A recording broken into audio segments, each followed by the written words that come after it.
అందుని బట్టి తండ్రి అయిన దేవునికి కృతజ్ఞతాస్తుతులు తెలియచేస్తున్నాము. ఎంతో ఆసక్తితో ఓపికగా చేరొచ్చినటువంటి మీలో ప్రతి వారికి కూడా ప్రభునామంలో వందనాలు తెలియచేస్తున్నాం. మా అందరూ బాగున్నారా? ఎండ వేడిమికి పరిస్థితులన్నిటికీ జాగ్రత్త పడండి.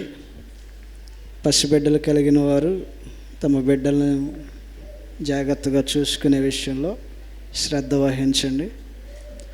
ఇంకా బయట కూలి పనికి వెళ్ళేవారు కానీ, కుటుంబ పోషణ కొరకు ప్రయాణాలు చేసేటువంటి వారు, వ్యాపారం చేసుకునేవారు, చేతి పని కలిగిన వారు, మీరు మీ ప్రయాణాల్లో ఈ వాతావరణానికి తగినట్టుగా సిద్ధపడి బయటికి ప్రయాణం చేయండి. కాబట్టి మీ కుటుంబాల విషయంలో జాగ్రత్తలు తీసుకోండి.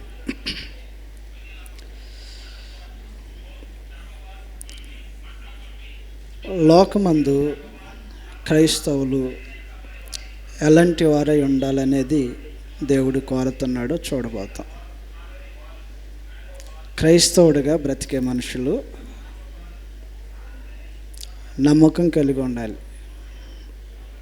నమ్మకమైన వారిగా ఉండాలి.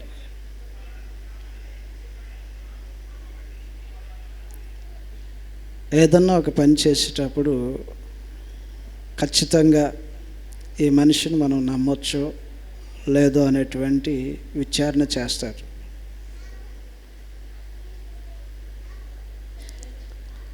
ఆ మనిషి మీద ఎప్పుడు నమ్మకం ఏర్పడిద్ది? ఎవరైనా ఒక మనిషిని నమ్మాలంటే దేనిని బట్టి నమ్మకం ఏర్పడిద్ది? ఎన్నోసార్లు ఎన్నో విషయాల్లో ఆ వ్యక్తిని అబ్జర్వ్ చేస్తారు. మొదటిగా మనం ఏదైనా వ్యాపారం చేసుకుంటున్నాం అనుకోండి,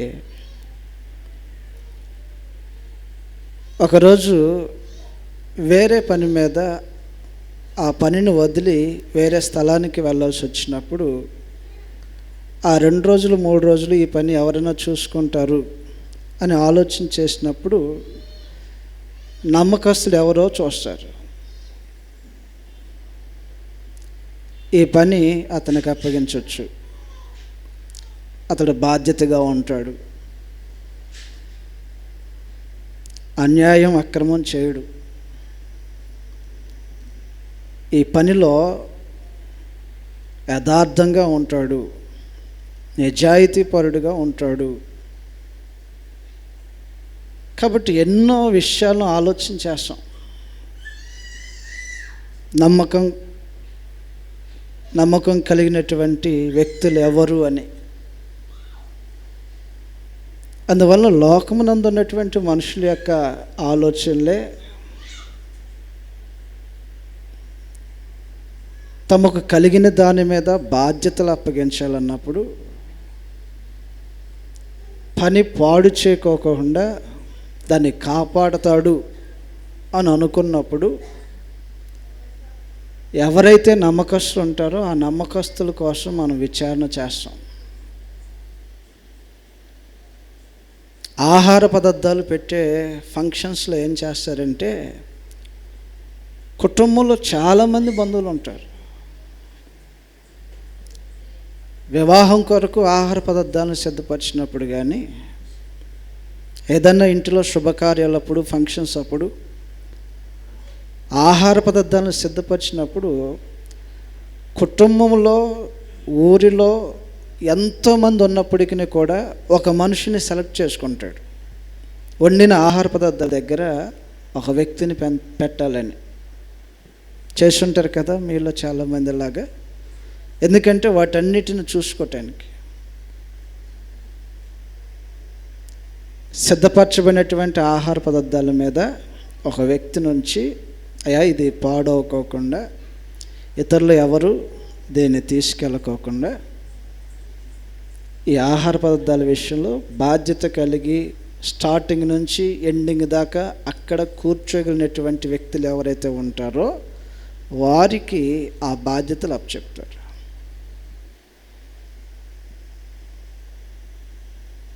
ఒకవేళ ఆ మనుషుడు అప్పగించబడినటువంటి బాధ్యతలో కూర్చొని 10 నిమిషాలకు ఒకసారి అర్ధగంట గ్యాప్ తీసుకుని ఎప్పుడో వస్తున్నాడో తెలియదు అనుకోండి, ఎవరైనా కూర్చోబెడతారు ఆ స్థలంలో? ఇక్కడ కూర్చునే సమయం తక్కువ, బయట తిరిగే సమయం ఎక్కువ అనుకోండి, అసలు ఎవరైనా అప్పగిస్తారు అలాంటి వాళ్ళకి బాధ్యతలు?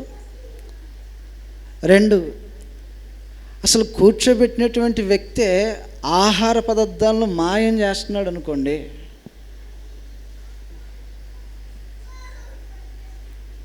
ట్యాప్కి ఒక బకెట్ వండిన ఆహార పదార్థాన్ని తీసుకెళ్ళటం, ఎక్కడో పెట్టడం, ఎవరికో ఇవ్వటం, ఏదో చేయటం చేస్తున్నాడు అనుకోండి, నమ్మకస్తులు అంటారు అతన్ని? కృష్ణాన్నయ్య గారు నమ్మకస్తులు అంటారు అతన్ని? అవి పోకూడదనే కదా తీసుకొచ్చి కూర్చోబెట్టింది నేను అక్కడ. అటువంటిది నీవే పట్టుకొని ఎక్కడికో తీసుకెళ్ళి ఏదో చేసి ఉన్నవారికి నష్టాన్ని కలిగించి బాధ్యతారహితంగా, నిజాయితీ లేకోకుండా, ఒక యథార్థత లేకోకుండా అప్పగించబడినటువంటి పనిలో నీకంటూ ఎందుకు కూర్చొని ఉన్నటువంటి ఒక రెస్పాన్సిబిలిటీస్ ఏమీ లేకోకుండా ఉండేవాడు ఎలాగో నమ్మకస్తుడు అవుతాడు? కాబట్టి లోకమందు ఉన్నటువంటి పనుల్లోనే నమ్మకమైన వారు కావాలి అనేటువంటి ఒక భావన ఎలాగైతే కలుగుతుందో, దేవుని రాజ్యంలోనికి పిలువబడినటువంటి వారు పిలువబడిన తర్వాత తమ నమ్మకత్వాన్ని అంతకంతకు అభివృద్ధి పరుచుకునే వారై ఉండాలి. క్రిస్టియన్ యొక్క యాటిట్యూడ్ అది. ఫెయిత్ఫుల్గా ఉండాలి. ప్రకటన గ్రంథంలో రాయబడినటువంటి సంగతులు మనం చదివితే, క్రైస్తవుడిగా తన జీవితాన్ని, వ్యక్తిత్వాన్ని ఎలాగను కాపాడుకోవలసిన వారు ఉంటారో తెలియచేసేటువంటి భాగాలు చెప్పబడుతున్నటువంటి సంగతులు ఇవి. ప్రకటన గ్రంథము 17వ అధ్యాయంలో 14వ వచనం నుంచి ఈ సంగతులు రాయబడి ఉన్నాయి. ప్రకటన 17వ అధ్యాయము 14వ వచనంలో రాయబడినటువంటి సంగతులు ఇవి. వీరు గొర్రెపిల్లతో యుద్ధము చేతురు కానీ గొర్రెపిల్ల ప్రభువులకు ప్రభువును, రాజులకు రాజై ఉన్నందుకును తనతో కూడా ఉండిన వారు పిలువబడిన వారై, ఏర్పరచబడిన వారై, నమ్మకమైన వారై ఉన్నందునను. ఎవరుంటారు ఆయనతో? ఎవరిని ఉంచుతాడు ఆయనతో? రాజులకు రాజు అయినటువంటి వాడు, ప్రభువులకు ప్రభు అయినటువంటి వాడు. గొర్రెపిల్ల నమ్మకమైనటువంటి వాడు. మొదటగా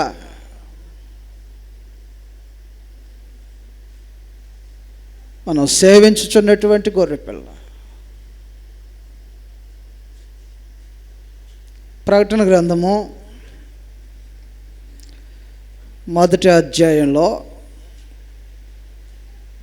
5వ వచనంలో రాయబడినటువంటి సంగతులు ఈ విధంగా ఉన్నాయి. కాబట్టి గొర్రెపిల్ల ఎలాంటి వాడో, ఆ గొర్రెపిల్లతో ఉండేవారు ఎలాంటి వారై ఉండాలో చెప్తున్నాడు. ఎలాంటి వాడి గొర్రెపిల్ల? 1:5లో నమ్మకమైన సాక్షియు, మృతుల్లో నుండి ఆది సంభూతుడిగా లేచిన వాడును, భూపతులకు అధిపతియునైన యేసు క్రీస్తు నుండి. అందువలన ఎవరు ఈ నమ్మకమైన సాక్షి? యేసుక్రీస్తు. క్రైస్తవ జీవితం అనేది నమ్మకమైనటువంటి వారిగా బ్రతకటానికి ఉద్దేశించబడినటువంటి జీవితం ఇది. లోకమందు ఎన్నో విషయాల్లో నమ్మకమైనటువంటి వారి కోసం వెతుకుతున్నారు. అందువలన గొర్రెపిల్ల తనతో పాటు సహవాసం చేయటం కోసం ఏర్పరచుకున్నటువంటి వారిని ఉద్దేశించి, నాతో ఎవడైనా సహవాసం చేయాలంటే నాకు నమ్మకమైన వాడై ఉండాలా.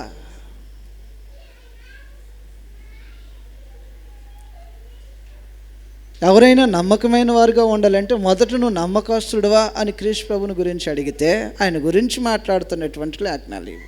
ప్రకటన 1:5లో చదువుతున్న మనం, నమ్మకమైన సాక్షియు క్రీస్తు ప్రభుని గురించి, క్రీస్తు ప్రభు యొక్క వ్యక్తిత్వము, క్యారెక్టర్ గురించి వివరించినటువంటి సందర్భంలో ఆయన నమ్మకమైన సాక్షి. అద్భుతంగా నమ్మొచ్చు క్రీస్తు ప్రభుని. కాబట్టి క్రీస్తు ప్రభుని ఎలాగైతే నమ్మకస్తుడిగా దేవుని యొక్క పని కొరకు అప్పగించబడినటువంటి ఒక నమ్మకస్తుడిగా చూపించబడిందో, ఈ గొర్రెపిల్లతో పాటు సహవాసం చేయటం కోసం పిలువబడ్డం మనం అందరం. తన కుమారుని యొక్క సహవాసానికి పిలువబడినటువంటి వారు మనం అందరం. ఆయన నమ్మకస్తుడై ఉండి మనం నమ్మదగిన వారం కాకపోతే ఈ సహవాసం కుదరదు ఇద్దరికే. ఆయన ఎలాగైతే నమ్మకస్తుడో ఆయనతో పాటు ఉండుట కొరకు పిలువబడినటువంటి వారందరూ కూడా నమ్మకస్తులై ఉండాలని కోరుతున్నాడు. ప్రకటన గ్రంథం 17వ అధ్యాయము 14వ వచనంలో ఎట్టి వారిగా ఉండటం కోసం ఉద్దేశించి 3 సంగతులు మాట్లాడాడు. పిలువబడిన వారై ఉండాలి, ఏర్పరచబడిన వారై ఉండాలి, నమ్మకస్తులై ఉండాలి. కాబట్టి ఈ దశలలో కేవలం మనం పిలువబడినటువంటి వారి దగ్గరే ఆగిపోతే ఏర్పరచబడినటువంటి స్థాయి ఇంక రాలా. ఏర్పరచబడినటువంటి వారిలో సైతము నమ్మకస్తులైనటువంటి వారి కోసం చూస్తున్నాడు. ప్రకటన గ్రంథం 17వ అధ్యాయము 14వ వచనంలో వీరు గొర్రెపిల్లతో యుద్ధము చేతురు కానీ గొర్రెపిల్ల ప్రభువులకు ప్రభువును రాజులకు రాజునై ఉన్నందున తనతో కూడా ఉండిన వారు పిలువబడిన వారై, లోకము నుండి పిలువబడిన వారు, చీకటిలో నుండి పిలువబడిన వారు, అపవాది యొక్క అధికారం నుంచి పిలువబడినటువంటి వారు. ఇది మొదటి దశ. క్రైస్తవుడిగా మారుతున్నటువంటి వాడు అనగా క్రీస్తు ప్రభువుకు శిష్యరేఖం చేయటం కోసం లోకమందున్నటువంటి మనలను ఆశ్చర్యకరమైన తన వెలుగులోనికి పిలిచాడు. ఇది ఫస్ట్ స్టేజ్. పిలువబడిన వారును ఏర్పరచబడిన వారై నమ్మకమైన వారై ఉన్నందున, అందువలన పిలువబడిన వారు ఏర్పరచబడిన వారై ఉండి నమ్మకమైన వారై ఉండాలి. మనలో ఎంతమందిమి నమ్మకమైనటువంటి క్రైస్తవులుగా బ్రతుకుతున్నాము? ఇది ప్రశ్న.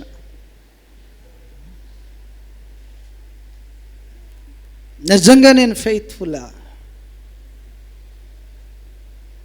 నన్ను నమ్ముతాడా దేవుడు?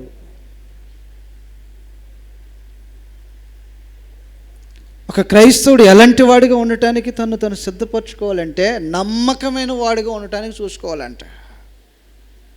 కొరింథీయులు రాసిన మొదటి పత్రిక 7వ అధ్యాయంలో, కొరింథీయులు రాసిన మొదటి పత్రిక 7వ అధ్యాయము 25వ వచన భాగంలో రాయబడినటువంటి సంగతులు ఈ విధంగా ఉన్నాయి.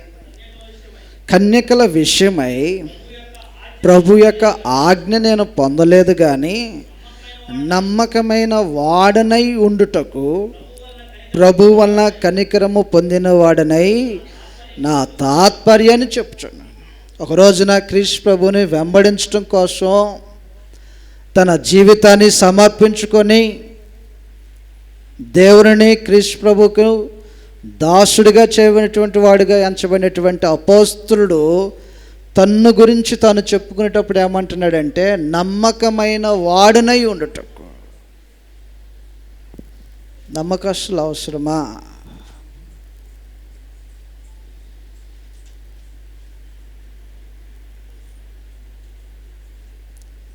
దేవుడు తన పక్షంగా పిలువబడినటువంటి ప్రజలను ఉద్దేశించి ఏం మాట్లాడుతున్నాడంటే,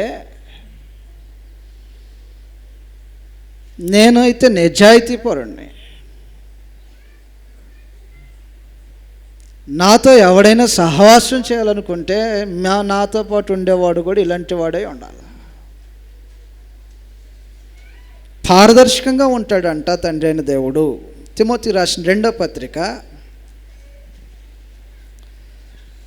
తిమోతి రాసిన 2వ పత్రిక 2వ అధ్యాయము 13వ వచనంలో రాయబడినటువంటి సంగతులు ఈ విధంగా ఉన్నాయి, చదువుతున్నాం. మనము నమ్మదగిన వారము, నమ్మదగని వారమైనను ఆయన నమ్మదగిన వాడిగా ఉండను. కాబట్టి దేవుని యొక్క గుణలక్షణాలు ఏంటి, స్వభావం ఏంటి అంటే తానైతే నమ్మదగిన వాడే, ఏ విషయానికైనా నమ్మదగిన వాడే. దేవుడు యథార్థంగా ఉంటాడు, న్యాయంగా ఉంటాడు, పక్షపాతం లేకోకుండా ఉంటాడు, అన్నిటి విషయంలో ధర్మమును అనుసరించి జరిగిస్తూ ఉంటుంటాడు. కాబట్టి ఆయనతో ఉండటం కోసం పిలువబడినటువంటి ప్రజలు, ఆయనతో సహవాసం కోసం పిలువబడినటువంటి ప్రజలు, ఆయన ఎలాగైతే నమ్మకస్తుడో పిలువబడినటువంటి ప్రజలు కూడా అలాంటి లక్షణాలే ఉండాలి. కొరింథీయులకు రాసిన మొదటి పత్రిక 1వ అధ్యాయం 9వ వచనంలో తన కుమారుని సహవాసమునకు మిమ్మును పిలిచిన దేవుడు నమ్మదగిన వాడు.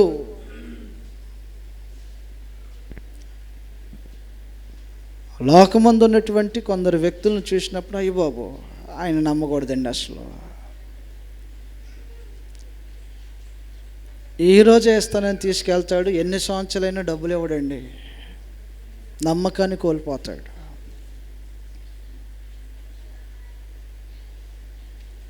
నమ్మదగిన వాడు కాదు. ఏదైనా ఒక పనిని అప్పగించడంలో దేవుడు ఏమేమి చూస్తుంటాడంటే ఆ మనుషుని యొక్క వ్యక్తిత్వం ఏంటి, వీళ్ళు నమ్మదగిన వారా కాదా. ఒకవేళ నమ్మదగిన వారముగా ఉండకపోతే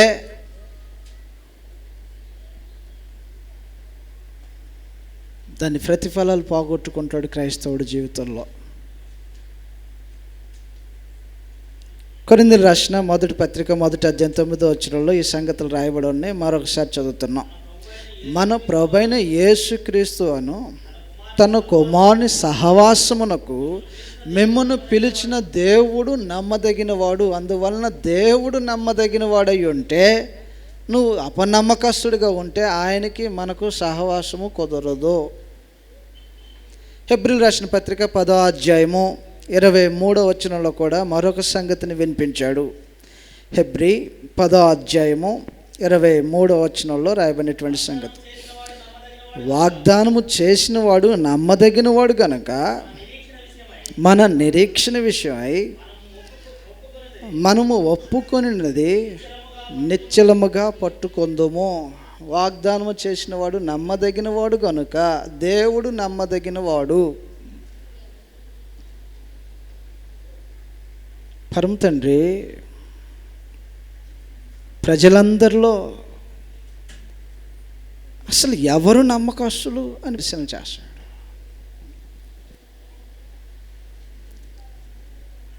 తన ప్రజలైనటువంటి వారిలో ఎన్ని కోణాల్లో ఒక విషయాన్ని ఒక నిర్ధారణ చేయటానికి దేవుడు ఉపయోగిస్తాడో తెలియదు. ఇశ్రాయేలు యొక్క జనాంగంలో ఆ జనులందరిలో ఒకను చూశాడంట. ఎన్నిసార్లు తెలియకోకుండానే పరీక్షించుంటాడో, వ్యక్తిత్వాన్ని పరీక్షించుంటాడో. సంఖ్యాకాండము 12వ అధ్యాయంలో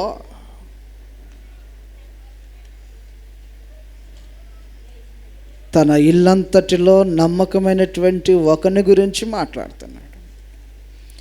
సంఖ్యాకాండము 12వ అధ్యాయము 7వ వచనం చదివితే ఇలాగ రాయబడి ఉంటుంది, అతడు నా ఇల్లంతటిలో నమ్మకమైన వాడు. ఇల్లు అంతటిలో ఇశ్రాయేలు అని చెప్పబడుతున్నటువంటి ప్రజలందరిలో నమ్మకమైన వాడంట.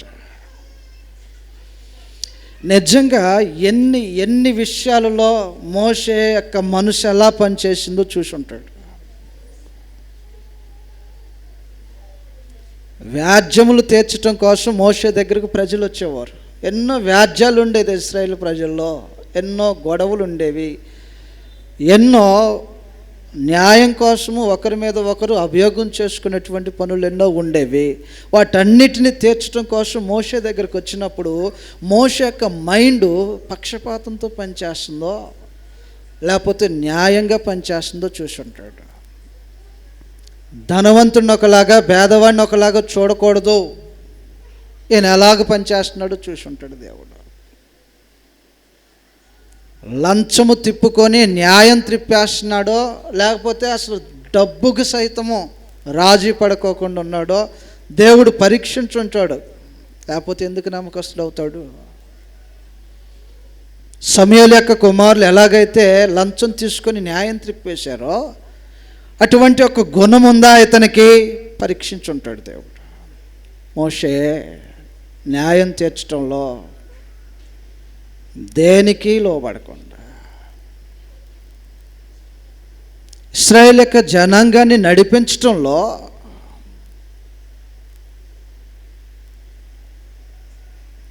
ఎవరితో తన యొక్క వైఖరి ఎలాగుందో చూసి ఉంటాడు.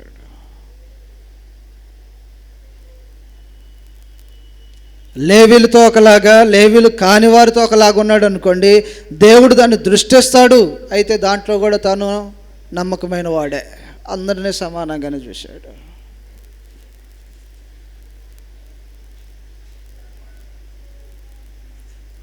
ఆహార పదార్థములు పంచేటువంటి విషయం ఒకటి ఉంది. ఆహార పదార్థాలను పంచేటప్పుడు వారి యొక్క బుద్ధి కొన్నిసార్లు బయటపడతా ఉంటుంటుంది కొంతమందిది.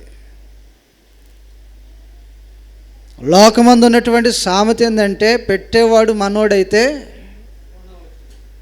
ఎందుకు వచ్చిందండి ఆ మాట? వాడతారు తెలుసండి. పెట్టేవాడు మనోడైతే ఏ మూల కూకున్నా బుద్ధది పక్షపాత ధోరణి బుద్ధి.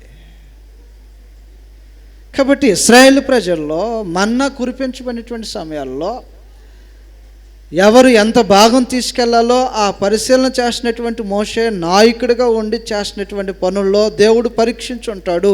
నమ్మకమైన వాడని తేల్చాడు. వ్యాజ్యముల విషయంలో నమ్మకమైన వాడని తేల్చుంటాడు. తన ప్రజలకు అందించవలసినటువంటి వనరుల విషయంలో నమ్మకమైన వాడని తేల్చుంటుంటాడు. అందువలన దేవుడు ఏం కోరుతుంటాడంటే, నమ్మకమైనటువంటి వాడు ఎవడైతే ఉంటుంటాడో ఆ మనుషుని మీద తన దృష్టి నిలుపుతాడు. తన పని కోసము, తన బాధ్యతలు అప్పగించడం కోసము. అందువలన చదవబోతున్నాం అన్నమాట. చదువుతున్న గ్రంథంలో సంఖ్యాకాండము 12వ అధ్యాయము 7వ వచనంలో ఈ సంగతులు మనం చూసినప్పుడు ఎలాగని రాయబడి ఉంటాయి. అతడు నా ఇల్లంతటిలో నమ్మకమైన వాడు, నేను గోడ భావములతో కాదు దర్శనమిచ్చి ముఖాముఖిగా అతనితో మాట్లాడదును. కాబట్టి ఇలాంటి వగైరే సంగతులు మాట్లాడుకుంటూ వచ్చేస్తున్నాడు అనమాట. దేవుడు నమ్మకస్తుడయ్యుండి, నమ్మకమైన వాడయ్యుండి, తనతో పాటు సహవాసం చేయటం కోసము, స్వాస్థ్యాన్ని అనుభవించడం కోసం పిలువబడినటువంటి వారు నమ్మకమైన వారిగా ఉండాలని, అలాంటి వారిని కోరుకుంటున్నాడు దేవుడు. నమ్మకముగా ఉండకపోతే ఏంటి? ఒకవేళ నమ్మకము కలిగి ఉండవలసిన అవసరం ఏంటి? మనం నమ్మకస్తులుగా బ్రతకాలా? బ్రతకపోతే ఏం పోగొట్టుకుంటాం? మనలో ఎవరమైనా సరే అపనమ్మకస్తులుగా ఉంటే దేవునికి కానీ, సంఘానికి కానీ, సమాజానికి కానీ, కుటుంబానికి కానీ అపనమ్మకస్తులుగా బ్రతికితే, మనుషులు మొదటగా దేవునికి నమ్మకస్తులుగా బ్రతకాలి, సంఘంలో నమ్మకస్తులుగా ఉండాలి, సమాజంలో నమ్మకమైన వాడనే పేరు పొందాలి, కుటుంబంలో ఉన్నటువంటి వ్యక్తుల మధ్య తన నమ్మకత్వాన్ని, నమ్మకమైనటువంటి స్వభావాన్ని ప్రదర్శించాలి. ఒకవేళ మనము నమ్మకస్తులుగా ఉండటము అంత అవసరమైనటువంటి పని. ఉండవలసిన అవసరత ఏంటి? దేవుని ప్రజగా ఉండాలంటే ఖచ్చితంగా వారు నమ్మకస్తులై ఉండాలంట. కొరింథీయులు రాసిన మొదటి పత్రిక 4వ అధ్యాయంలో దేవుని ప్రజగా ఉండేవాడు ఖచ్చితంగా నమ్మకస్తుడై ఉండాలి. 4వ అధ్యాయము మొదటి వచ్చిన నుంచి చదువుతాం. ఎలాగున క్రీస్తు సేవకులమనియు దేవుని మర్మముల విషయంలో గృహ నిర్వాహకులమనియు ప్రతి మనుషుడు మమ్మల్ని భావింపవలెను. మరియు గృహ నిర్వాహకుల్లో ప్రతి వాడును నమ్మకమైన వాడై ఉండుట. ఒకవేళ నువ్వు నమ్మకమైన వాడువు కాకపోతే అసలు నీతో ఆయన సంబంధం ఉండదు.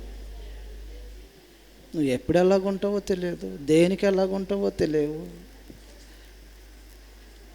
నేను ఈ విషయంలో నమ్మొచ్చో నమ్మకూడదు అనేటువంటి ఒక నిర్ధారణ లేనటువంటి వ్యక్తిత్వాన్ని కలిగినటువంటి వారుగా ఉంటే శిష్యులకు తగినటువంటి లక్షణము కాదని దేవుడు మన మీద ఒక నిర్ధారణకు వచ్చేస్తాడు. ఎలా ఉన్నాం మనం? నమ్మకస్తులుగా బ్రతుకుతున్నామా? నమ్మకము లేనటువంటి వారుగా బ్రతుకుతున్నామా? ఎవరు నమ్ముతారు మనల్ని? నీ యథార్థత ఎంత? నీ నిజాయితీ ఎంత?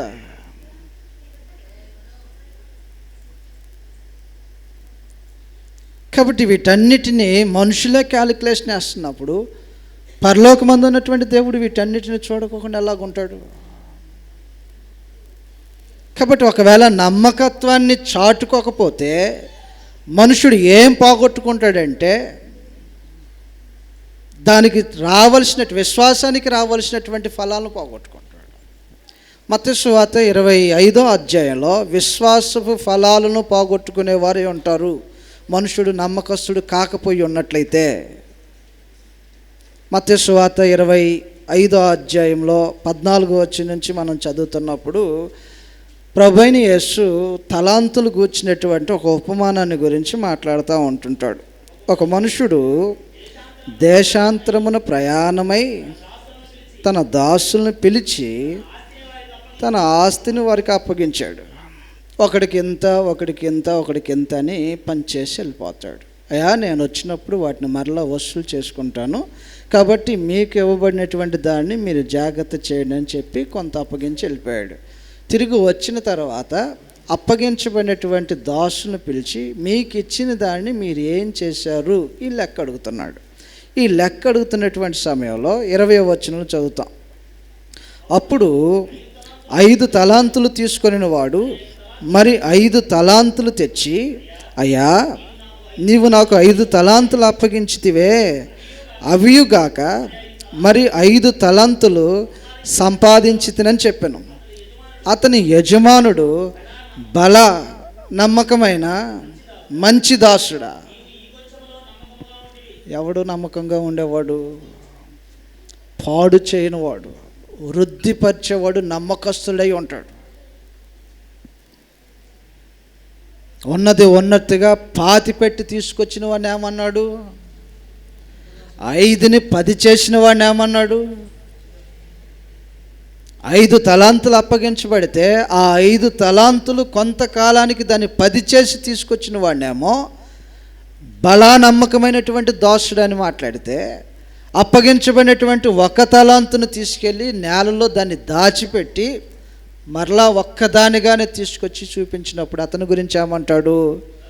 తరువాత 1 తలాంతు తీసుకున్నవాడు వచ్చి, అయ్యా, నీవు విత్తిన చోట కోయువాడును చల్లని చోట పంట కూర్చువాడునైనా కఠినుడు వని. అంటే యజమానుడి మీదే ఏమని మాట్లాడుతున్నాడు? నువ్వు మామూలుడు కాదు, నీ సంగతి నాకు తెలుసు. ఆయన ప్రేమించి తను సెలెక్ట్ చేసుకొని ఇచ్చాడు. అందరికి ఇవ్వలా, దేశాంతరం పోతున్నాడు, వీళ్ళకి ఇస్తే బాగుంటుంది, వీళ్ళకి ఇస్తే బాగుంటుంది అని ఇచ్చాడు. ఒకడికి 5, ఒకడికి 2, ఒకడికి 1 తలాంతులు ఇచ్చి వెళ్ళాడు. 5 తీసుకున్నవాడేమో 10 చేసి చూపించాడు. 1 తీసుకునేవాడు ఏమంటున్నాడు? తీసుకునేటప్పుడే మాట్లాడాలిగా, నువ్వు మామూలుడు కాదు, ఇది ఎందుకు అసలు నాకు వద్దు, ఇది ఎవరికన్నా వేరే వాడికి ఎవరికన్నా ఇవ్వండి, నా దగ్గర ఉంటే మళ్ళీ లేనిపోయింది. ఎందుకో తెలుసా? నువ్వు విత్తన చోట నిజంగా అలాంటోడేనా? అన్యాయస్తుడా యజమానుడు? యజమానుడి మీద అభియోగాలు మోపుతున్నటువంటి ఈ మనుషుడిని, ఆ మనుషుడిని ఉద్దేశించి ఏమని మాట్లాడుతున్నాడు? కింద భాగంలో చదువుతాం చూడండి. గనుక నేను భయపడి నీ తలాంతును భూమిలో దాచిపెట్టి తిని ఇదిగో నీవు తీసుకోమని చెప్పాను. అందుకు ఆ యజమానుడు వాడిని చూసి, సోమరివైన చెడ్డదాసుడా, వగేరే సంగతులు మాట్లాడుతుంటాడు. సోమరివైన చెడ్డదాసుడా, లోపం నీ దగ్గర పెట్టుకొని ఇచ్చిన వాడి మీద అభియోగం మోపేటువంటి వాడిగా కనిపిస్తున్నటువంటి ఈ దాసుని చెడ్డవాడిగా, నమ్మకం లేనివాడిగా, తన యజమానునికి నష్టం కలిగించేవాడిగా తీసుకున్నవాడు వృద్ధి చెందాల్సిన వాడై ఉంటే వాటి చేత తాను వృద్ధి చెందుతూ తాను వృద్ధి చెందించవలసిన వాడై ఉంటే అలాగను కాకోకుండా తన అపనమ్మకాన్ని కనపరుచుకున్నటువంటి ఈ మనుషుడిని సోమరివాడిగా, చెడ్డవాడిగా మాట్లాడినట్టు, ఒకవేళ మనలో ఎవరమైనా సరే పిలువబడిన తర్వాత పిలువబడిన దానికి ప్రతిగా మేలు చేయటం కోసం మన వంతుగా మనమేం చేస్తున్నామో అది లేకపోతే దేవుని దృష్టిలో ఈ ఒక్క తలంతు తీసుకున్నటువంటి వాళ్ళలాగే ఉంటాం. క్రైస్తవుడికి నమ్మకత్వం అనేది అవసరం. ఆ గుణాన్ని కాపాడుకోవాలి. నమ్మకస్తుడు మెండైనటువంటి దీవెనలు పొందుతాడట. సామెతల గ్రంథంలో 28వ అధ్యాయము 20వ వచనంలో రాయబడినటువంటి సంగతులు ఈ విధంగా ఉంటాయి. నమ్మకంగా బ్రతికితే దేవుడు నీకు అప్పగించినటువంటి స్థితి ఏదైతే ఉందో, కుటుంబపు వ్యవస్థ, నమ్మకంగా ఉంటున్నావా? నీ బిడ్డలతో, నీ భార్యతో ఆ వ్యవస్థలో ఒకవేళ నువ్వు నమ్మకస్తుడు అయితే దేవుడు దాన్ని దృష్టిస్తాడు. ఒకవేళ ఆ వ్యవస్థలో నువ్వు అపనమ్మకస్తుడు అయితే దేవుడు దాన్ని కూడా దృష్టిస్తాడు. సంఘములో, ఈ వ్యవస్థలో, దైవికమైనటువంటి వ్యవస్థలో మనము నమ్మకస్తులమైతే దేవుడు దాన్ని దృష్టిస్తాడు.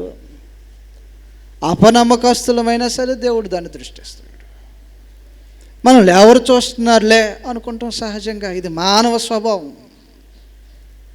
నన్ను అడిగేవారు ఎవరు, నేను చేసేదానికి అడ్డు చెప్పేవాడు ఎవడు, నా జీవితం నా ఇష్టం వచ్చినట్టుగా బ్రతుకుతాం అనుకునేటువంటి స్వభావంలో బ్రతుకుతుంటే ఒకరోజు నువ్వేం పోగొట్టుకుంటావు ఈ అపనమ్మకానికి?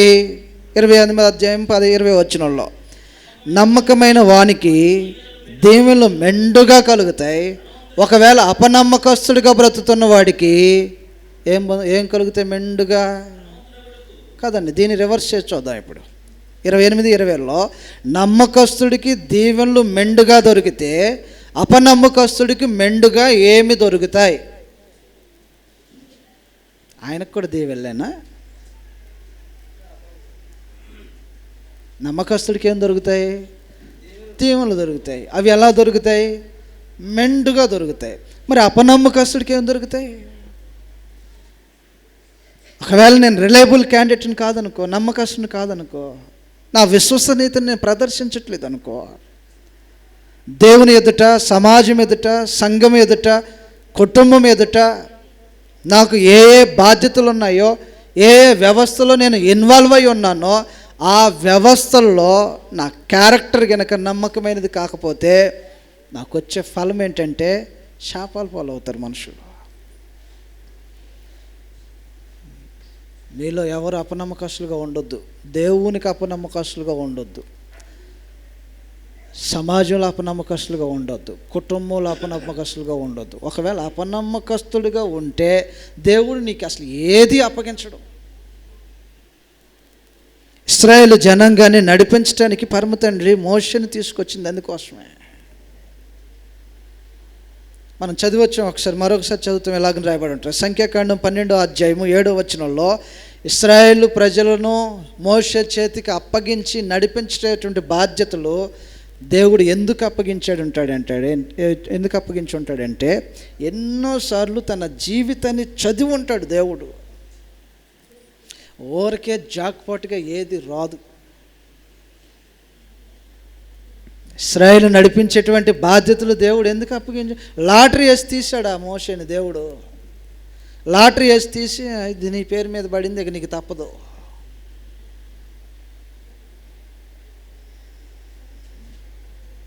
లాటరీ వేసి తీలా.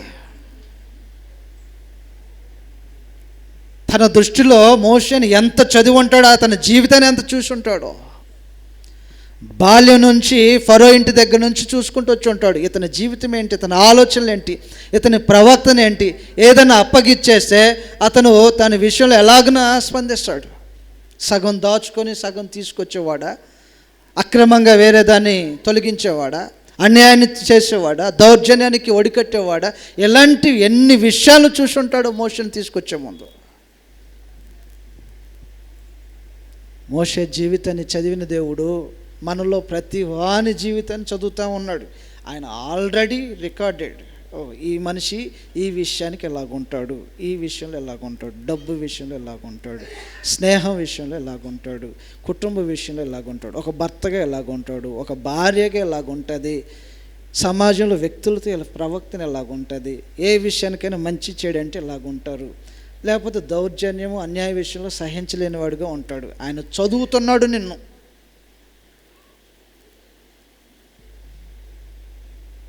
నన్ను ఎవడు చూస్తాడులే ఈ ఫీలింగ్లో ఉండిపోతాం అన్నమాట మనం. కాబట్టి క్రైస్తవ జీవితంలో ఎంత నమ్మకము అనేది అవసరమో.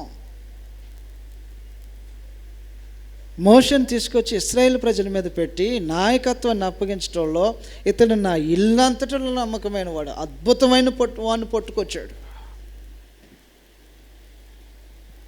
నెహెమ్యా ఒక రోజున ఏమంటాడంటే, తనకు అప్పగించబడినటువంటి యెరూషలేము యొక్క గోడలు కట్టే ప్రాకారపు పనుల్లో తాను కట్టడం అయిపోయిన తర్వాత ఆ పనిని కొందరు చేతికి అప్పగించి దాని పర్యవేక్షణ చూడండి అని కోరతాడు. దాని బాధ్యతలు మీరు వహించాలి ఇప్పటి నుంచి అని కోరతాడు నెహెమ్యా. ఎవడి చేతిలో పెట్టబోతున్నాడు, ఎవడి చేతులు అంటే వాడి చేతిలో పెట్టడు. ఎవరు చేతికి అప్పగిస్తారు? లీడర్షిప్ అనేది నమ్మకస్తుల చేతిలో దేవుడు పెట్టాడు. ఇప్పుడు పర్యవేక్షణ అనేది తన పనికి సంబంధించినటువంటి పర్యవేక్షణ. నెహెమ్యా గ్రంథం 7వ అధ్యాయం 1వ వచనంలాగా రాయబడి ఉంటుంది. అందువలన దేవుడు ఎట్టి ప్రజలను కోరుకుంటూ వస్తున్నాడో, ఎట్టి ప్రజలను నిలబెట్టుకుంటూ వస్తున్నాడో, ఎట్టి ప్రజలకు తాను తోడుండి సహాయము సహకారం అందించుకుంటూ వస్తున్నాడో, ఆ ప్రజలుగా మనము ఉండకపోతే మనం పొందుకునేది ఏమో ఉండదు. నెహెమ్యా గ్రంథం 7వ అధ్యాయం 1వ వచనంలాగా రాయబడి ఉంటుంది. నేను ప్రాకారములు కట్టి తలుపులు నిలిపి ద్వారపాలకులను గాయకులను లేవీయులను నియమించిన పిమ్మట నా సహోదరుడైన హననికిని కోటకు అధిపతి అయిన హనన్యాకును యెరూషలేము పైన అధికారం ఇచ్చి తిని. ఎందుకు ఇచ్చావు? అనన్య నమ్మకమైన మనుషుడు. అందుట్లో స్పెషల్ ఏంటంటే అందరికంటే దైవభక్తి కలిగిన వాడు ఎక్కువ. యెరూషలేములో ప్రాకారములు కోల్చబడినటువంటి ప్రాకారములు కట్టే పనిలో కొంతమంది మనుషులను ఏర్పాటు చేసుకొని అది కట్టిన తర్వాత దానికి సంబంధించినటువంటి ప్రాకార విషయాలకు సంబంధించినటువంటి ఒక పర్యవేక్షణను బాధ్యతలను అప్పగించడానికి నెహెమ్యా కొంతమంది మనుషులను చూశాడంట. ఒకటి తన తోబుట్టును చూశాడంట.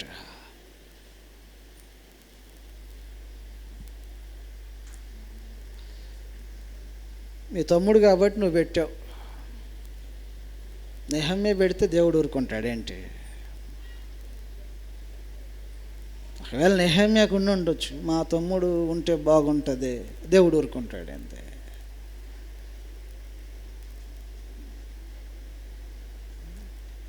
ఇంటోడైనా బయటోడైనా దైవభక్తి ఒకటి,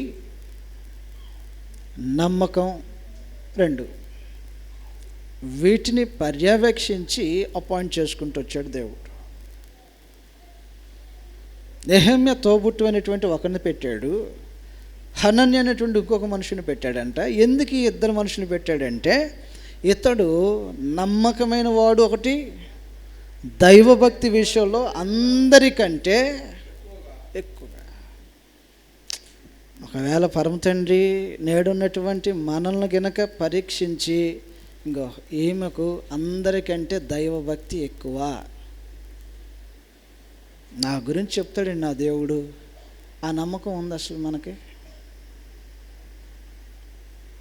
హనన్య పొందాడు కదా ఒక మంచి సాక్ష్యము. ఇతడు నమ్మకస్తుడు మాత్రమే కాదు, దైవభక్తి విషయంలో అందరికంటే.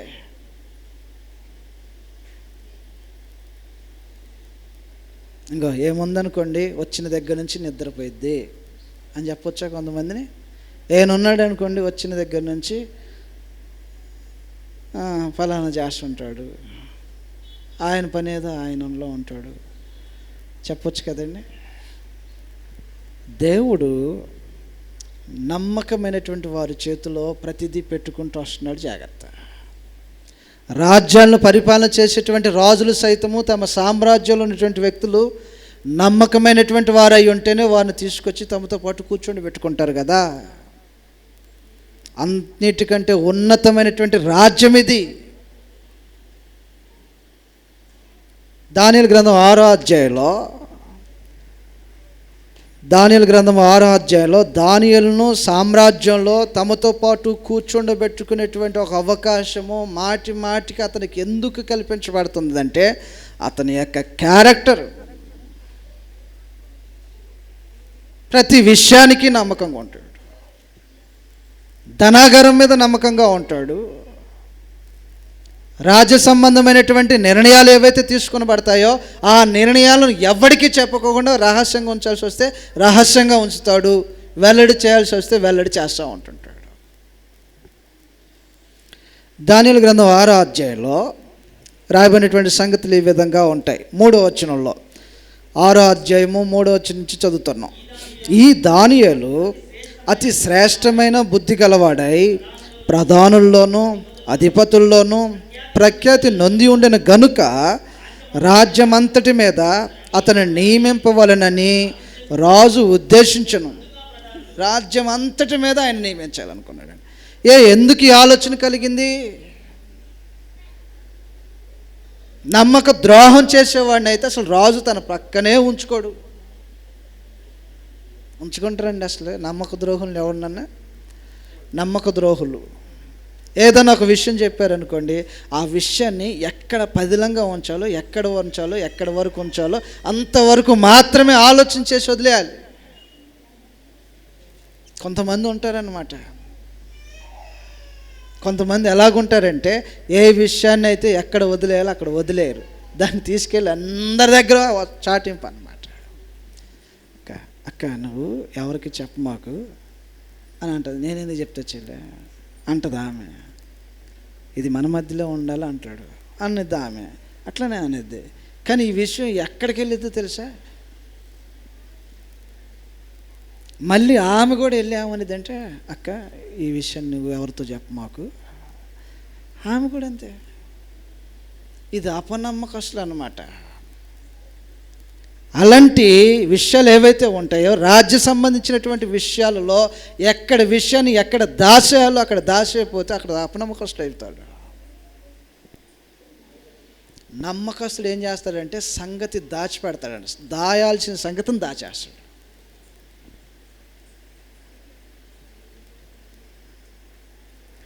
సామెతల గ్రంథం 11వ అధ్యాయంలో 13వ వచనంలో రాయబడి ఉంటుంది. అందువలన రాజ్యములో అత్యధికమైనటువంటి శ్రేష్టమైన భాగంలో కూర్చోబెట్టబడినటువంటి ఈ దానియేలు దస్తావేజులకు సంబంధించి కానీ, రాజ్య నిర్ణయాలకు సంబంధించి కానీ, రాజ్యం యొక్క ఖజానాకు సంబంధించి కానీ, రాజ్యం యొక్క ఏలుబడి భద్రతకు సంబంధించి కానీ ఎన్ని ఆలోచనలు అయితే అతి ప్రముఖుల మధ్యలో జరుగుతాయో వాటన్నిటి విషయంలో కట్టుబడి ఉంటాడు, వెల్లడి చేయడు. నేడు భారతదేశంలో ఉన్నటువంటి రాజ్యాంగ ప్రకారమైనటువంటి ప్రమాణం చేసేటువంటి మనుషులు కూడా ఏ విషయానైనా రహస్యంగా భద్రంగా ఉంచుతాను కానీ వెల్లడి చేయను అని ప్రమాణం చేస్తున్నారు. వారిని అపాయింట్ చేసేటప్పుడు ఒక ఎమ్మెల్యే గానో ఒక మినిస్టర్ గానో ఉన్నతమైనటువంటి రాజ్యాంగపు పదవులు ఎవరైనా కూర్చోబెట్టాలంటే రహస్యంగా ఉంచవలసిన వాటిని రహస్యంగానే ఉంచేస్తారు. 11వ అధ్యాయము 13వ వచనంలో 11వ అధ్యాయం 13వ వచనంలో కొండుగాడై తిరుగులాడువాడు, కొండుగాడు నమ్మకస్తుడు కాదు, పొర్లు గుట్టు బయట పెడతాడు. మా దగ్గర ఎలా జరిగింది, మీ దగ్గర ఎలా జరిగింది, ఇదే జరుగుతుంటుంది లోకమందు కదా. అక్కడ ఎలాగుంటుంది, ఇక్కడ ఎలాగుంటుంది అనేటువంటి ఒక వాదనలు జరుగుతూ ఉంటాయి. మా ఊర్లో ఎలాగుండేది, మీ ఊర్లో పొర్లు గుట్టు బయట పెట్టడం అనమాట. రైట్. కింద భాగంలో నమ్మకమైన స్వభావం గలవాడు, సంగతి ఏదన్నా ఉంటే ఇది ఇక్కడ మాట్లాడాల్సిన స్థలం కాదు, ఇది ఆ స్థలం ఏంటో, ఆ స్థలంలో ఉన్న మనమేంటో, సందర్భం ఏంటో, మాట్లాడవలసిన విషయమా మాట్లాడకూడని విషయమా, ఇది ఇక్కడ మాట్లాడితే క్షేమమా, ఒకవేళ మాట్లాడటం వల్ల ఇతరులకు నష్టమా, వీటన్నిటిని ఆలోచన చేసి దాయాల్సిన సంగతిని దాచేస్తాడు. సంగతి ఏంటంటే కడుపు ఆగదే. కొంతమందికి ఉంటుంది ఇది, వాళ్ళ కడుపు పట్టదు, నిలపలేదు. అది సంగతి బయట పెట్టిందాక లోపల కుదురుగా ఉండలేదు కొంతమంది మనుషులని. దానియేలు రాజ్య సంబంధమైనటువంటి ప్రతి విషయంలో ఏ సంగతిని ఎక్కడి వరకు దాయాలో, ఎక్కడ ఏ విషయాన్ని బయట పెట్టాలో, ఎక్కడ ఎవరితో ఎలాగను మాట్లాడాలో ప్రతి దానిలో 6వ అధ్యాయంలో మనం చదువుతుంటే చూడండి. 6వ అధ్యాయంలో రాయబడినటువంటి సంగతులు ఈ విధంగా ఉన్నాయి. 4వ వచనంలో ఈ దానియేలు తనకు అప్పగించబడినటువంటి రాజ్యపు వ్యవహారాలన్నిటిలో ఏదైనా నిందలేనటువంటి నమ్మకస్తుడై ఏ నేరమైనను తప్పైన చేయని వాడిగా బ్రతికినటువంటి జీవితాన్ని కలిగిన వాడు దానియేలు. రాజ్య పరిపాలనలో, రాజ్య విభాగాలలో, రాజ్యంలో ఉన్నతమైనటువంటి స్థితిలోకి ఒక మనుషుని తీసుకోవాలంటే రాజ్యంలో ఉన్నటువంటి వారికి కావాల్సింది కూడా నమ్మకమైన వారే. అందువల్ల 3 సంగతులు ఆలోచన చేస్తున్నాం. ఒకటి, దేవుడు తన ప్రజలైనటువంటి వారి యొక్క ఇశ్రాయేలు యొక్క బాధ్యతలో నమ్మకమైనటువంటి మోషేకు అప్పగించాడు. యెరూషలేము యొక్క పునర్నిర్మాణం జరుగుతున్నటువంటి క్రమంలో హనన్య ఒక భక్తిపరుడు, నమ్మకమైన వాడు, అతనికి బాధ్యతలు అప్పగించాడు. రాజ్యాలను పరిపాలన చేసినటువంటి వ్యక్తులు చూసింది కూడా ఏంటంటే ఏ మనుషుడైతే నమ్మకస్తుడో కాదో చూసి ఆ మనుషుడికే రాజ్యం అంతటి మీద అధికారాన్ని అప్పగించడానికి, రాజ్యాలలో అధికారాన్ని ఇవ్వటానికి ఆ మనుషుడు నమ్మకస్తుడో కాదని చూస్తున్నారు కదా. నేడు క్రీస్తు ప్రభు యొక్క సంఘములో మనము ఉంటున్నామంటే నీ బాధ్యతాయుత ఎంత, నీ నమ్మకత్వం ఎంత. అన్ని చోట్ల నమ్మకమా కాదా, నమ్మకమైన వాడా కాదా. ఏదైనా ఒక పనికి మనం పిలిచామనుకోండి, ఈ మనుషుడు రేపు వస్తాడో రాడా, ముందే డబ్బులు అడుగుతాడు అడ్వాన్స్. ఏమండి ఈ పని చేయాలంటే మొత్తం ఒక 20,000 అవుతుంది, ఫస్ట్ అడ్వాన్స్ ఒక 10,000 ఇవ్వండి అంటే ఈ అడ్వాన్స్ తీసుకొని వెళ్ళిపోతాడా, అసలు వస్తాడా రాదా, ఈ మనుషుడు ఎలాంటోడు అన్నీ చూసుకుంటున్నారే. మనం ఏదైనా పని చేయించాలంటే అతను నమ్మకస్తుడా కాదా, ఎవరినైనా పనికి అప్పగించాలంటే నమ్మకస్తుడా కాదా. ఇలాగ అన్ని విషయాలు నమ్మకస్తాన్ని చూసుకుంటున్నటువంటి మనము నిజంగా నేను దేవుని రాజ్యంలో ఉన్నాను కదా, నేను నమ్మకమైన వాడినైనా, నా దేవుడు అసలు నన్ను నమ్ముతాడా, నా క్యారెక్టర్ని చూసి, నా ప్రవక్తను చూసి, నా వ్యక్తిత్వాన్ని చూసి, నా మనసును చూసి, నా హృదయపు ఆలోచనలు చూసి నా దేవుడు నిజంగా నన్ను నమ్ముతాడా, నమ్మకమైన వాడైనా అంటాడా. దేవుని యొక్క సంఘములో, దేవుని యొక్క రాజ్యంలో పరిచర్య చేయటంలో కూడా ఆ మనుషుడు ఎంత నమ్మకమైన వాడై ఉంటే ఆ పనిని అప్పగించాలని చెప్పాడో. ఏ పని అప్పగించేది, పరిచర్య చేయటం.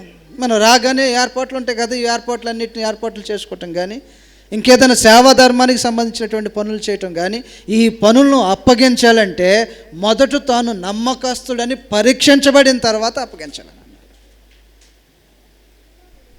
దేవుడు ఇన్ని కోణాల్లో నమ్మకత్వాన్ని చూస్తుంటే ఒకవేళ మనం అపనమ్మకస్తులుగా బ్రతుకుతున్నాం అనుకో, చదువుతున్న గ్రంథంలో తిమోతి రాసిన మొదటి పత్రిక 3వ అధ్యాయంలో, తిమోతి రాసిన మొదటి పత్రిక 3వ అధ్యాయము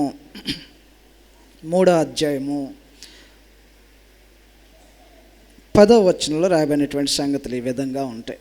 దేవుని యొక్క రాజ్యములో పని చేయటానికి సహితము, అనగా సేవా ధర్మానికి సంబంధించినటువంటి పరిచారకులుగా ఉండటానికి సహితము పరిచర్య చేసేవాళ్ళు అన్నమాట. ఏ రకమైనటువంటి పరిచర్య అయినా స్థానిక సంఘాల్లో పరిచర్య చేసేటువంటి ఒక భాగ్యం ఒకటి ఉంటుంది. అది అందరికీ అందిపుచ్చుకోలేరు, అందరూ దాన్ని చేసే మనసు ఉండదు. కానీ దాన్ని పరిచర్య చేయటం అనేది గొప్ప భాగ్యంగా ఎంచి ఆ పని చేయటానికి సైతం ఎలాంటి వారు కావాలని దేవుడు కోరుతున్నాడు చెప్పాడు. 3వ అధ్యాయం 10వ వచనంలో, మరియు వారు మొదట పరీక్షింపబడవలెను, తరువాత వారు అనిందులైతే పరిచారకులుగా ఉండవచ్చును. అటువలే పరిచర్య చేయు స్త్రీలను మాన్యులై, కొండెములు చెప్పువారును, మితానుభవం గలవారును, అన్ని విషయములలో నమ్మకమైన వారునై, అన్ని విషయాలలో, ప్రతి విషయంలో, ఇక నేను ఏమని చెప్పాలా, అన్ని విషయాలలో నమ్మకమైన వారై ఉండాలి అని అన్నాడంటే ఇంకేం చెప్పాలా? ఎన్ని విషయాల్లో నమ్మకంగా ఉంటున్నాం మనం?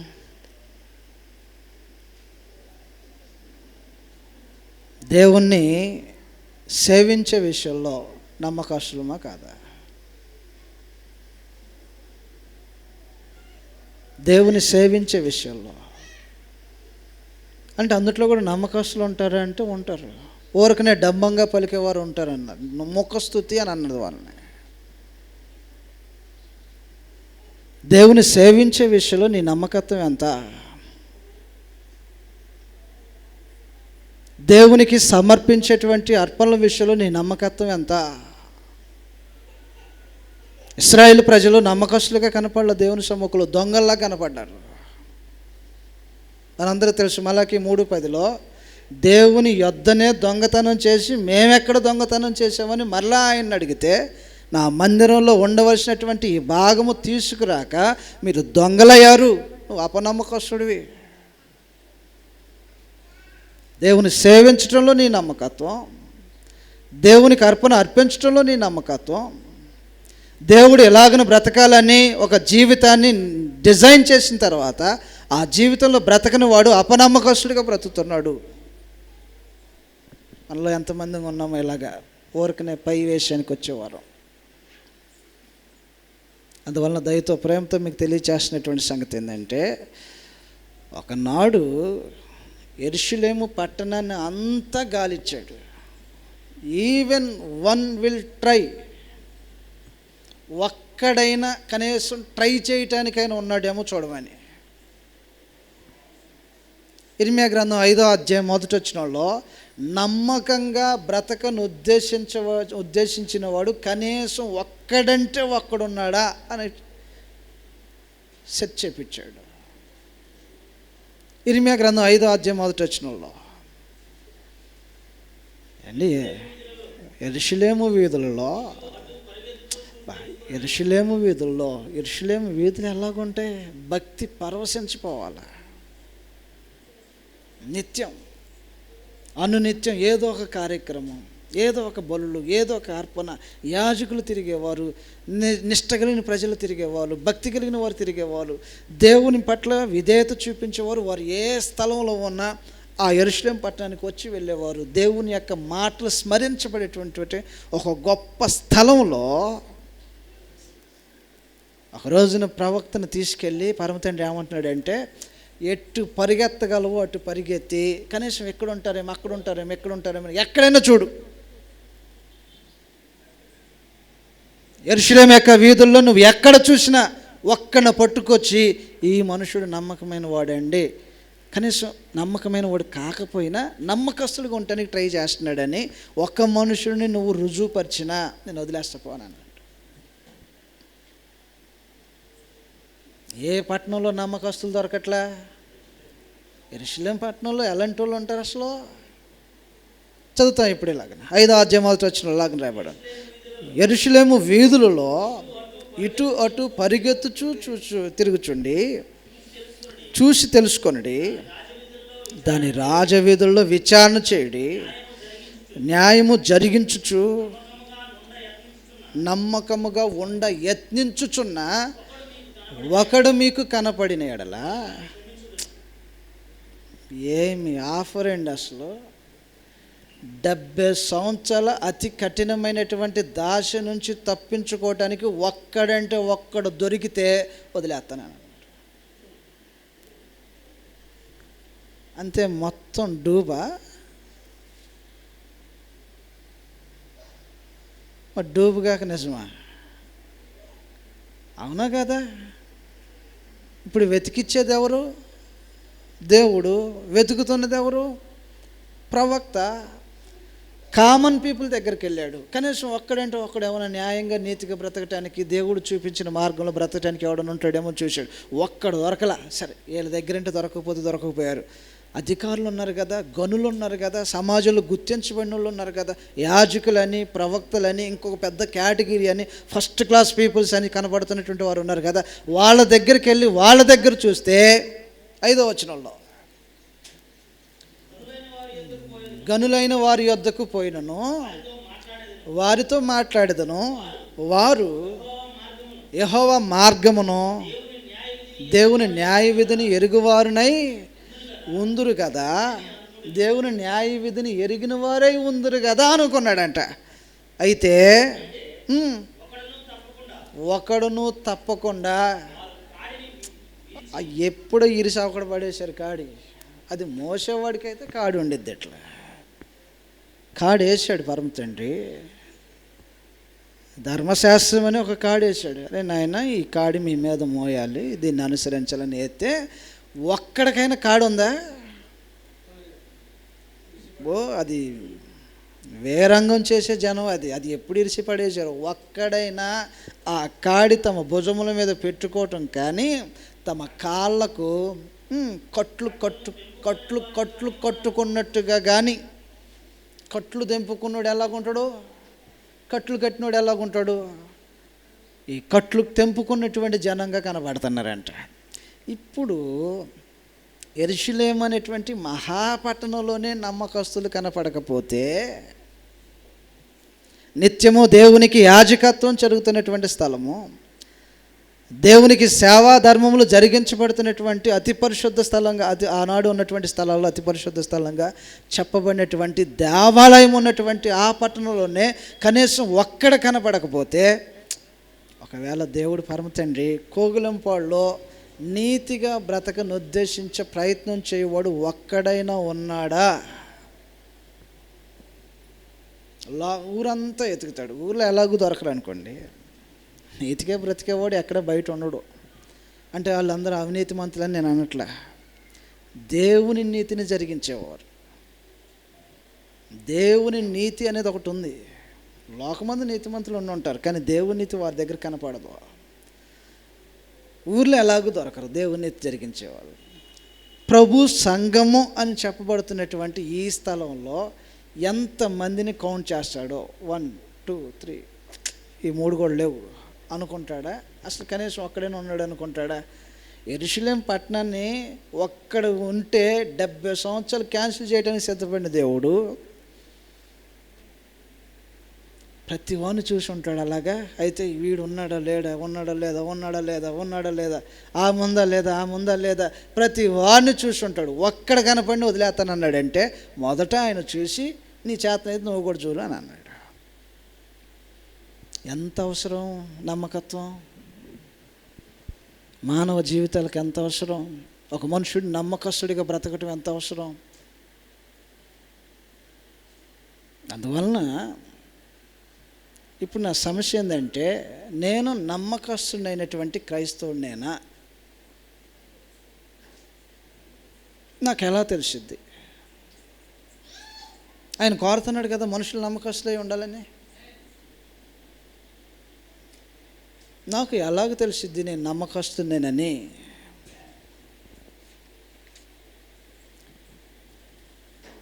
యెరూషలేము యొక్క నగరంలోనే దొరకకపోతే నేడున్నటువంటి ప్రభు సంఘంలో కనీసం ఒక్కడంటే ఒకడైనా నమ్మకస్తుడిగా ఉన్నటువంటి వారిలో అతి ప్రాముఖ్యంగా ప్రత్యేకించి నేను అనేటువంటి ఒక వ్యక్తిని ఉంటానా, నేను నమ్మకమైన క్రైస్తవుడని అని నాకు ఎలాగ తెలిసిద్ది? నా గురించి నాకు ఎలాగ తెలిసిద్ది? చదువుపోతున్నాం అన్నమాట గ్రంథంలో. ప్రకటన గ్రంథం 17వ అధ్యాయంలో మనం చదివి వచ్చినట్టుగా పిలువబడిన వారు, ఏర్పరచబడిన వారు నమ్మకమైన వారై ఉండవలెను అని కోరాడు కదా.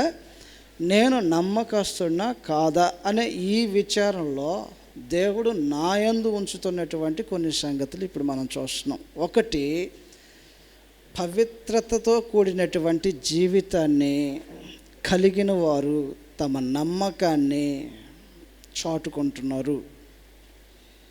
మీకు మీరు చెక్ చేసుకోవచ్చు.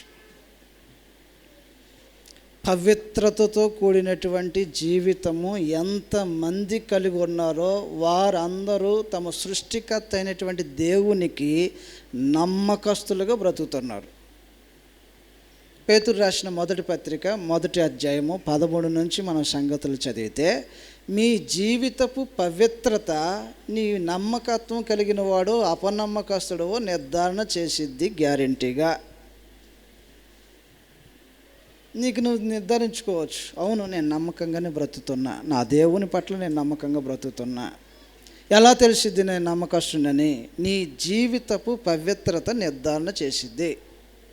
పేతురు రాసిన మొదటి పత్రిక 1వ అధ్యాయం 13వ వచనంలో, కాబట్టి మీ మనసును నడుము కట్టుకొని నిబ్బరమైన బుద్ధి గలవారై యేసుక్రీస్తు ప్రత్యక్షమైనప్పుడు మీకు తేబడు కృపా విషయమై సంపూర్ణ నిరీక్షణ కలిగి ఉండుడి. నేను పరిశుద్ధుడనై ఉన్నాను గనుక నీ జీవితపు పవిత్రత, నేను పరిశుద్ధుడిని, కలంకం లేదు, అపవిత్రత లేదు, లోకంలో మాలిన్యం లేదు, దుష్టత్వం ఉంది, దాన్ని అంటకుండా చూసుకుంటున్నా. దేనివలన నాకు డాగు మచ్చ పడకోకుండా నేను బ్రతుకుతున్నా. ఆ బ్రతుకు నాది.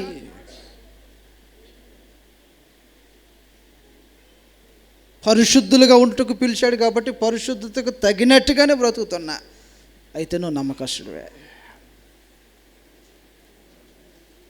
సంగతి ఏంటంటే, గ్రంథంలో రాయబడినటువంటి సంగతి, పవిత్రత లేకోకుండా ఎవ్వడూ ప్రభువును చూడలేడంట. నాకు ప్రభువుని చూడాలని ఉంది అనుకునేవారు మీరు ఎలాగ బ్రతకాలో చెప్పాడు గ్రంథంలో. మీలో ఎవరికైనా ప్రభువుని చూడాలని ఉందా? అపవాదిని చూడాలని ఉందా? అపవాదిని చూడాలనుకుంటే చూపిస్తాడు. దానికి పెద్దగా కష్టపడాల్సిన అవసరం లేదు. ఒక జీవితానికి ఒక సిస్టము, క్రమము, ఒక నిర్దిష్టమైనటువంటి పరిమితులు, హద్దులు, ఇవి చేయకూడదు ఇవి చేయవచ్చు అనే నియమాలు ఏమీ అవసరంలా. అపవాదితో ఫుల్ టైం గడపాలనుకుంటే భవిష్యత్తుని, కానీ ప్రభుతో మీ సమయాన్ని గడపాలనుకుంటే, నిత్యత్వాన్ని ప్రభుతో అనుభవించాలనుకుంటే పరిశుద్ధత లేకోకుండా ఎవ్వడూ చూడలేడు. హెబ్రీలు రాసిన పత్రిక 12వ అధ్యాయంలో, నేను నమ్మకమైన క్రైస్తవుడిని అనే విషయము నాకు ఎలాగో తెలిసిద్దంటే, నీ పవిత్రమైనటువంటి జీవితము దానికి నిదర్శనం. 12వ అధ్యాయం 14వ వచనంలో, ఇప్పుడు మీరు వెళ్ళిపోయేటప్పుడు నాకు చెప్పాలి, చేతులు ఎత్తి, అవును నేను నమ్మకమైన క్రైస్తవుడినే. అందరు ఎత్తుతున్నారు కదా అని ఇదొద్దు. లేకపోతే అందరూ ఒకరోజున నేనా అని అడిగారు కాబట్టి ఇస్కరియోతు యోధ కూడా అప్పగించబోయేది నేనా ప్రభా అని అన్నాడు. అది తెలియదా ఆయన అనే సంగతి? అందరూ అడుగుతున్నారు కాబట్టి అడగకపోతే నేనేనని డిసైడ్ అయిపోద్ది. అందరూ ఎత్తుతున్నారు కాబట్టి నేను ఎత్తకపోతే ఏదో అనుకుంటారేమో. వద్దు. దేవుని ఎదుట మీ మనస్సాక్షి పనిచేసినట్టుగా మాట్లాడండి. దేవుడు నమ్మకస్తులు చూస్తున్నాడు, నమ్మకస్తుల కోసం వెతుకుతున్నాడు. నమ్మకమైన వారే తనకు కావాలని కోరుకుంటున్నాడు. అటువంటి ఆ జీవితము నాకుందా? ఎలా తెలిసిద్ది? నా జీవితపు పవిత్రత మీద ఆధారపడి ఉండేది. నా పవిత్రమైన జీవితమా, కలుషితమైన జీవితమా? ఇది 12:14 అందరితో సమాధానమును పరిశుద్ధతయు కలిగి ఉండుటకు ప్రయత్నం. పరిశుద్ధత లేకుండా ఎవడను ప్రభువును చూడడు. మీలో ఎవడైనా పరిశుద్ధత లేకుండా ఎవడు ప్రభువును చూడడు. పరిశుద్ధత కలిగి ఉండటానికి ప్రయత్నం. రెండో విషయం ఏంటంటే ప్రతి విషయానికి దేవునికి లోబడేటువంటి వారు ఎవరైతే ఉంటారో వారు తమ జీవితంలో నమ్మకత్వాన్ని ప్రదర్శిస్తున్నారు. అపోస్తలుల కార్యాలు 5వ అధ్యాయము 29వ వచనంలో రాయబడినటువంటి సంగతులు ఈ విధంగా ఉంటాయి. ప్రతి విషయానికి దేవునికి లోబడగలిగినటువంటి మనసు కలిగిన వారు, ప్రతి విషయానికి, అది ఏ విషయమైనా, ఎలాంటి సమయమైనా, అది ఎలాంటి సందర్భంలో ఉన్నటువంటిదైనా దేవునికి లోబడేటువంటి మనసు కలిగిన వాడు దేవునికి నమ్మకస్తమైనటువంటి వాడే. 5వ అధ్యాయం 29వ వచనంలో అందుకు పేతురును అపోస్తలును మనుషులకు కాదు దేవునికే మేము లోబడవలెను కదా. అపోస్తలుల యొక్క మనసు ఎలాగైతే పనిచేసిందో కష్ట సమయాల్లో కూడా, బోధిస్తే కొడతాం అని చెప్పినటువంటి సమయాల్లో కూడా మేము మనుషులకు కాదు దేవునికి లోబడాలి. నమ్మకమైన వాడిపై ఒకవేళ నీ నమ్మకం అనేది అసంపూర్తిగా ఉండనట్టుగా అసంపూర్తిగా లోబడేవారు చాలామంది ఉంటారు. సౌలులాగా అమాలేకీయుల మీదకు పోయి వారిని ధ్వంసం చేసి సమస్తాన్ని నిర్మూలన చేశారనంటే కొన్ని బాగా ఉన్నటువంటి పశువులు కొన్నింటిని తీసుకొని వచ్చేసాడు. దీని ఏమన్నాడంటే అసంపూర్తి అనేటువంటి నమ్మకం. సంపూర్తిగా ఉండదు, సగం అన్నమాట. ఒకవేళ అలాంటి వారిగా మనలో ఎవరైనా ఉంటే నువ్వు దేవునికి నమ్మకస్తులు కాదు. సగం విశ్వాసం, సగం అవిశ్వాసం, సగం లోబట్టడం, సగంలో దేవునికి వ్యతిరేకంగా తిరగడం. దేవుని మీద తిరుగుబాటు చేసే మనుషుడు దేవునికి నమ్మకస్తులుగా ఉండేది క్రైస్తవుడు. మూడవది, వెలుగులో నడిచేవాడు నమ్మకమైన క్రైస్తవుడు. యోహాను రాసిన మొదటి పత్రిక 1వ అధ్యాయము 5 నుంచి 10 వచనాలు మనం చదివితే, ఆయన వెలుగులో ఉన్న ప్రకారమే మనము వెలుగులో నడిచే ఎడల మనము ఆయనతో అన్యోన్య సహవాసము గలవారమై ఉన్నారన్నాడు. కాబట్టి వెలుగు సంబంధులుగా బ్రతికేవాడు నమ్మకమైన క్రైస్తవుడు. చీకటి సంబంధము అనగా పాపముతో జోలి కట్టి బ్రతికేవాడు అపనమ్మకస్తుడు, దేవుడికి అపనమ్మకస్తుడు. అన్ని విషయాల్లో మొదటి పరిశుద్ధత విషయంలో నువ్వు నమ్మకస్తుడువో అపనమ్మకస్తుడువో తెలుసు. లోబడే విషయంలో నమ్మకస్తుడువో అపనమ్మకస్తుడువో తెలుసు. వెలుగులో నడిచేవాడువో చీకట్లో నడిచేవాడువో అది నిర్ధారణ.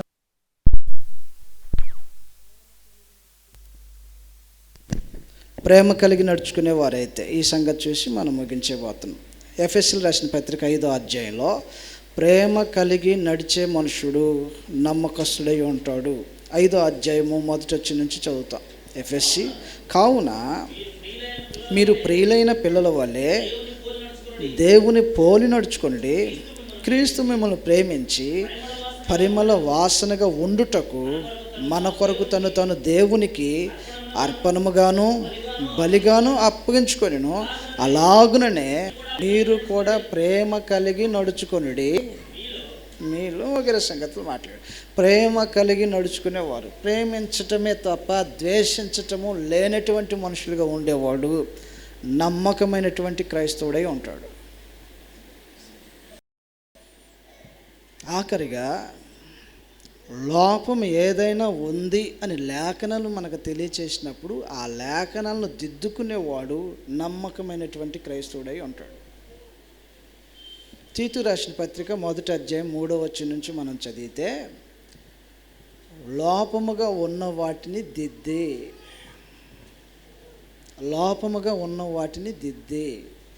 అంటే ఏదైనా ఒక లోపం ఉందనుకోండి, ఆ లోపం ఏదైతే ఈ లోపం ఉందని తెలియచేసినప్పుడు ఆ లోపాన్ని సరిచేసుకునే పనిలో అది మరలా రిపీట్ చేసుకోకుండా ఉండటానికి తన మనసును అదుపు చేసుకునేటువంటి మనుషుడు ఎవడైతే ఉంటారో ఆ మనుషుడు నమ్మకమైనటువంటి క్రైస్తవుడై ఉంటాడు. 5 సంగతులు మీ దృష్టిలో. 1, జీవితపు పవిత్రత. నువ్వు నమ్మకమైన వాడువో అపనమ్మకస్తుడువో తెలుపుతుంది. నీ లోబడే తత్వం, నువ్వు ఎంతగా దేవుని యొక్క మాటలకు లోబడతావో, విధేయత చూపిస్తావో, అది నిజంగా నువ్వు దేవుని పట్ల నమ్మకస్తుడిగా బ్రతుకుతున్నావో లేదో తెలియచేస్తుంది.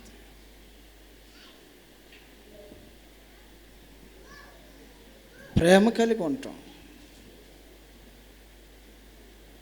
వెలుగులో నడుచుకోవటం,